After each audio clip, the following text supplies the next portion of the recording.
Hey guys, thank you for taking the time to watch this video. Today we'll be unboxing the 4137 single view HD decoder from DSTV. It's also known as a 5U, and there's a 5S model as well. Today I've got the 5U model with me, and let's have a look at exactly what's in the box. So upon opening, obviously there's a decoder included and various accessories. We have a 12-volt power supply. There's a set of RCA cables that come in the box. There's an HDMI cable, and there's a remote with batteries and some manuals as well. Let's deal with the accessories first before we look at the decoder. Now the power supply is a 12 volt 2 amp power supply. There's a change in direction from previous models. Previously they used to be 12 volts 1.5 amps. Something quite nice that I can point out to you is if you look at the jack, you see it's purple in color. The port where it's supposed to get plugged into is also color coded. So if you're offering telephonic support to a non-technical person or trying to help a customer over the phone, it's quite easy to explain which cable goes into which port on the back of the decoder. The same can be said about the HDMI cable. If you notice, one end of it is pink, the other side is black. You can see that the port is pink on the decoder, so you can plug it in. It's quite easy. You'll know exactly which port to plug it into.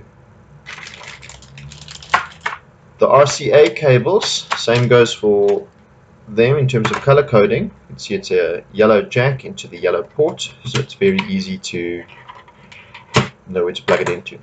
If you look at previous models, you've got a 4136 decoder.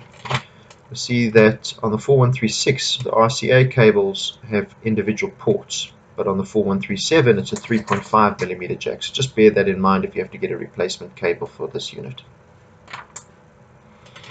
Let's have a quick look at the remote.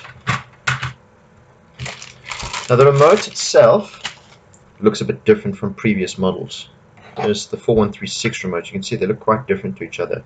Now the look and feel of this, it feels a much better quality. The buttons feel good. They don't stick as often as a 4136 used to. So let's have a quick look at even a 1131 remote. You can see that these two remotes were very similar in their design and their layout, where this remote is completely different. This one looks very similar to the Explorer remote. It's got the same look and feel, the same quality, the same type of buttons. So I think that's the impression that they're trying to give, to make it feel like it's a miniature Explorer. So again, it's a very good quality. It looks like it's made well, so hopefully it'll last a long time.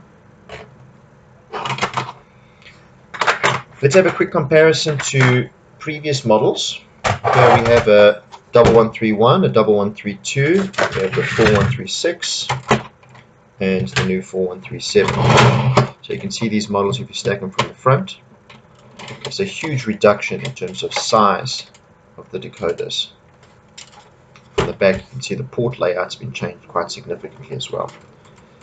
Something else that I wish to point out to you guys is if you look at all the previous models, 1131, 1132, and the 4136, you see that there's a smart card slot for the decoder where you put the smart card in.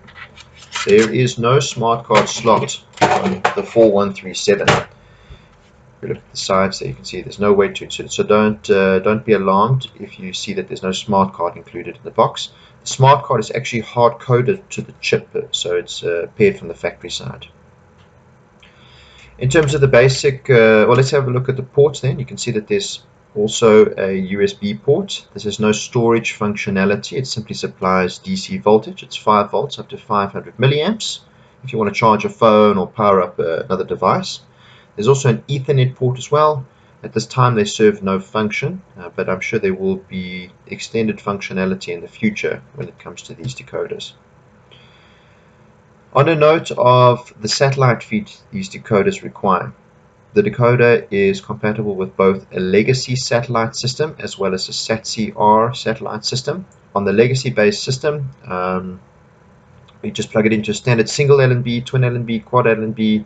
It'll work perfectly. There's no changes from previous models. On the note of the SATC-R, this unit requires 2 user bands. One for watching and one for data, TV guide, things like that, software updates. So you must just bear that in mind when you're doing an installation in an ExtraView environment. You need to give the thing 2 user bands. Make sure that you allocate the correct user bands to the appropriate decoder. All in all, the decoder seems a lot more compact to previous models. So if you're installing this at a point, it's quite nice. It'll fit nicely underneath the TV. The resolution is fairly straightforward, fairly good. So it seems like it's a bit of a change in direction from MultiChoice. Another thing I want to point out to you guys, if you look at the 4136, this model has no RF in and no RF out on the back of it. So it makes for a difficult installation when it comes to installing it in an extra view environment, or if you're installing it from a single point in the lounge and you have to run a viewing point in the main bedroom. You'd have to use the RCA cables or an HDMI cable into a modulator, run that through to the bedroom. You need to bear in mind as well that this decoder has no TV link support as well. So you'd have to get external TV link IR emitters or something just to control the device at the remote point. So just bear that in mind if you're going to be replacing a 4136 with a 4137, is that they've got no built-in modulator. Just advise your customers that that's an additional expense that they'd need to pay for if they want to be able to see the decoder at a remote viewing point. All in all, like I said, it's a lot smaller than the previous models. The running temperature is around the same. Features, menu layout is almost the exact same as the 4137. There's obviously just a few things missing, like the UHF tuner and TV Link functionality from the menus.